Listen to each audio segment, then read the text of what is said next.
नमस्ते।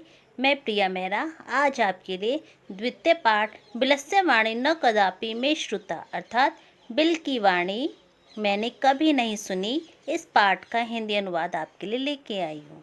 तो चलिए हम इस पाठ को पढ़ना शुरू करते हैं। इस पाठ में बताया गया है कि जो लेखक विष्णु शर्मा है उनके द्वारा एक कथा ग्रंथ पंचतंत्र लिखी गई जो बहुत ही प्रसिद्ध है।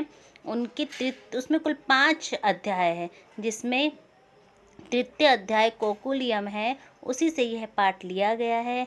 और विष्णु शर्मा का जो पंचतंत्र है 5 खंडों में विभक्त है और गद्य पद दोनों रूपों में मिलता है। और जितनी भी कहानियाँ हैं वो सब पशु पक्षियों के बारे में हैं। इसमें कहा गया है, कश्चित वने खर नखर नाम सिंह प्रतिवस्ति स्म। कश्चित मतलब होता है किसी, वने यानी वन में, खर नखर नाम का सिंह शेर प्रतिवस्ति स्म रहता था। इसमें कहा गया है कि किसी वन में खर नखर नाम का शेर रहता था। स कदाचित इतस्ते परिभ्रमण शुद्धात्म किंचिदपि आहार प्राप्तवान। स मतलब वह, कदाचित मतलब होता है कहीं पर, इतस्त इधर उधर, परिभ्रमण घूमने के बाद, शुद्धात् मतलब होते भूख से व्याकुल, न मतलब नहीं, किंचिदपि यानी कुछ भी, आहार्य भोजन को प्राप्त नहीं कर पाया था। यानी कि वह जो शेर था कदाचित मतलब किसी समय इधर उधर भूख से व्याकुल घूमने के बाद भी कुछ भी आहार को प्राप्त नहीं कर पाया था। तथा सूर्यास्त समय एकां महती गुहां दृष्ट्वा स अचिन्त्यत नूनम एतस्यां गुहायां रात्रौ कोऽपि जीव आगच्छत। तथा उसके बाद सूर्यास्त समय के बारे में बात कहा गया है कि जो शाम के समय एकाम यानी एक महती बहुत बड़ी गुफा को दृष्टवा देख कर उस शेर ने अचिंत्यत सोचा, नूनम निश्चय ही एतस्याम इस गुफा में रात को अपि कोई जीव आगच्छत आएगा। अतः अत्रैव निगूढ़ो भूत्वा तिष्ठामि इति। अतः इसलिए अतएव यहीं पर निगूढ़ भूतवर छुप कर तिष्ठा में बैठ जाता हूँ, इति इस प्रकार का। देखिए इस पैराग्राफ में बताया गया है कि एक वन में खर नखर नाम का शेर रहता था। वो भूख से बहुत व्याकुल था, लेकिन पूरे दिन घूमने के बाद भी उसे कोई आहार प्राप्त नहीं होता। शाम के समय उसे एक बहुत बड़ी गुफा दिखाई देती है, तो वह उस गुफा को देखकर विचार करता है कि नूनम निश्चय ही इस गुफा का जो स्वामी है रात होने पर अवश्य आएगा, तो मैं इस गुफा में छुपकर बैठ जाता हूँ। एतस्मिन् अंतरे गुहाया स्वामी दधिपुछ नाम का श्रृंगाल समागच्छत। एतस्मिन् मतलब होता है इसी, अंतरे यानी बीच में, गुहाया गुफा का, स्वामी दधिपुछ नाम का श्रृंगाल समागच्छत। दधिपुछ नाम का श्रृंगाल समागच्छत मतलब आता है, आया। तो इसमें बताया गया है कि इसी बीच जब शेर सोच रहा होता है कि रात होने पर इस गुफा का स्वामी जरूर आएगा, उसी समय गुफा का जो स्वामी होता है श्रृंगाल, उसका नाम दधिपुछ होता है, वह आता है। स च यावत् पश्यति तावत् सिंह पद पदति गुहायां प्रविष्टा दृश्यते न च बहिरागतः। इसमें बोले स मतलब वह, च मतलब और, यावत् यानी कि जहाँ तक, पश्यति देखता है, तावत् वहाँ तक, सिंह पद पदति शेर के पैरों के निशान, गुहायाम गुफा में, प्रविष्ट होते हुए, दृश्यते दिखाई देते हैं, न च बहिरागत बाहर आते हुए नहीं दिखाई देते। मतलब अचिंत्य श्रृंगाल सोचता है, विचार करता है, ओहो विनष्टो अस्मि, ओहो मैं मारा गया, नूनम अस्मिन बिले सिंह अस्तिति। निश्चय ही, नूनम मतलब निश्चय ही, अस्मिन यानी इस, बिले यानी बिल में, सिंह मतलब शेर, अस्तिति शेर है, तर्क्या में इस प्रकार तर्क करता है, तत्किम करवाणी अब मैं क्या करूं। देखिए इस पैराग्राफ में बताया गया है कि वो जो बिल का स्वामी होता है, इसी बीच बिल का स्वामी दधिपुछ नाम का श्रृंगाल आता है और वो देखता है कि जहाँ तक उसके निशान, जहाँ सच यावत पश्यति, जहाँ तक वो देखता है वहाँ तक शेर के पैरों के निशान गुफा में प्रविष्ट दृश्यते प्रवेश करते हुए दिखाई देते, न च बहिरागत बाहर आते हुए शेर के पाँव दिखाई नहीं देते। यानी कि वो समझ जाता है कि ये पाँव के निशान बिल, कि शेर के पाँव के निशान बिल में जा रहे हैं, तो शेर कहाँ है, बिल के अंदर है। श्रृंगाल अचिंतित, और ये देख कर के श्रृंगाल विचार करता है, ओहो विनष्टो अस्मि, अब तो मैं मारा गया। क्यों, गुफा में शेर है और श्रृंगाल जाएगा तो क्या होगा, वो मारा जाएगा। तो वही बोला गया है। श्रृंगाल अचिंत्य, श्रृंगाल विचार करता है, ओह विनष्टो अस्मि, अरे मैं मारा गया, नूनम अस्मिन् बिले सिंह स्थिति, निश्चय ही इस गुफा में शेर है, इस प्रकार तर्क करता है। तत्किम करवाणी, अब मैं क्या करूं, एवं विचिंत्य, इस प्रकार विचार कर कर दूरस्थ रवम कर्तुम आरब्ध, दूरस्थ दूर होकर, रवम मतलब होता है आवाज, कर्तुम आरब्ध होता है करना प्रारंभ करता है, दूर से ही आवाज करना प्रारंभ करता है। भो बिल, हे बिल, हे बिल, किम ने स्मरसी, क्या तुम्हें याद नहीं, किम मतलब क्या, न मतलब नहीं, स्मरसी मतलब याद, क्या तुम्हें याद नहीं है, यन्मया, यन्मया मेरे द्वारा,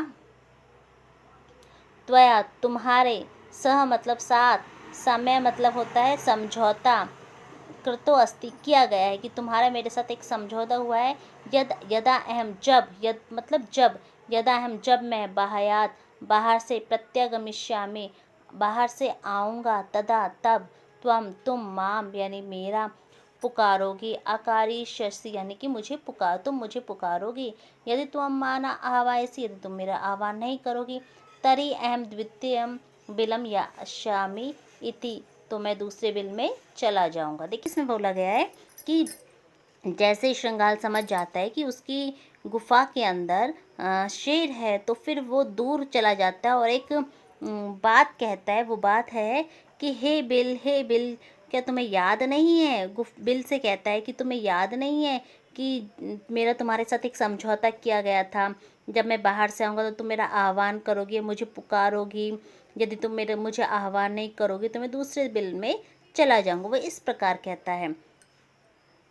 अथ एतत् श्रुत्वा, अथ यानी इसके बाद, एतत् श्रुत्वा यानी यह सुनकर, सिंह मतलब जो शेर होता है, अचिंत्यत सोचता या विचार करता है, नून्मेषाम निश्चय ही यह, गुहाम यानी गुहा यानी गुफा, स्वामिनः स्वामी को, सदा हमेशा आह्वानम करोति हमेशा पुकारती होगी, परंतु यद भयात परंतु मेरे भय से, न मतलब नहीं, किंचित वदती परंतु मेरे डर से यह कुछ नहीं कह रही। अब शेर का सोच रहा है, शेर सोच रहा है कि ये जो बिल है, गुफा है, ये अपने स्वामी को रोज पुकारती होगी। अब वो कह रहा है कि रोज़ आह्वान करती होगी, लेकिन मैं यहाँ पर छुपा हुआ हूँ, यानी कि मैं यहाँ पर बैठा हुआ हूँ, इसलिए ये गुफा डर गई है और मेरे डर के कारण ये कुछ नहीं बोल रही है। अथवा साध्वितम उच्यते, देखिए साध्वितम मतलब होता है कहा गया है, यह उचित है। अथवा साधितम उच्यते, यह उचित है। भय संतृप्त मनसा, यानी कि भय मतलब होता है डरे हुए, मनसा मतलब मन वाले लोगों की, हस्तपाद आदि क्रिया, हाथ पैर आदि क्रिया, प्रवर्तते होते काम करना, न मतलब नहीं, वाणी आवाचा, वेपतुश्चाधिको, वेपतुश्चाधिको मतलब होता है और अधिक कापना, भवेत प्रारंभ कर देती है। मतलब इसमें कहा गया कि जो डरे हुए मन वाले लोगों के होते हैं, हाथ पैर आदि क्रिया करना बंद कर देते हैं, और जो उनकी वाणी होती है वो भय से और अधिक कांपने लग जाती है, इसलिए ये गुफा बोल नहीं रही है।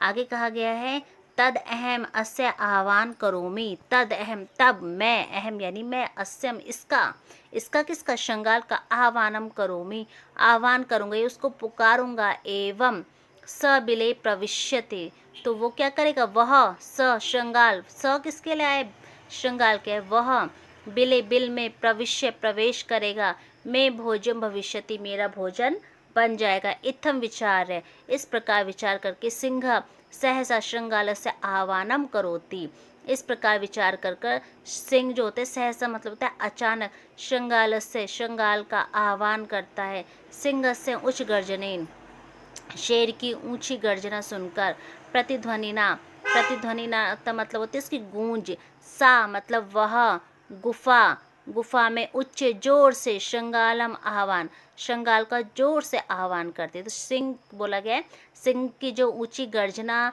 की गूंज होती है, से वह गुफा जो होती है ऊंचा श्रृंगाल का आह्वान करती है। इसमें अनेन अन्य अपि पशु भयभीत अभवन, जो अन्य अपि जो दूसरे भी पशु होते हैं, भयभीत हो जाते हैं, डर जाते हैं।